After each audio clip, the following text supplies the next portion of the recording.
బిర్యానీ, పెరుగు సూపర్ అంటే సూపర్, భలే బాగుంది.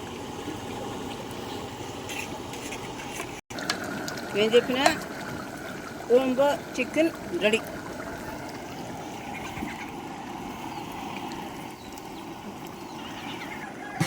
మేము చేసిన వంటలు అయితే మొత్తం వంటలు రెడీ అయిపోయినాయి. ఇప్పుడు ఈ వంటలన్నీ బయటికి తీసుకెళ్ళాలి. అందువల్ల మేము హడావుడిగానే చేసుకొని వెళ్తున్నాము.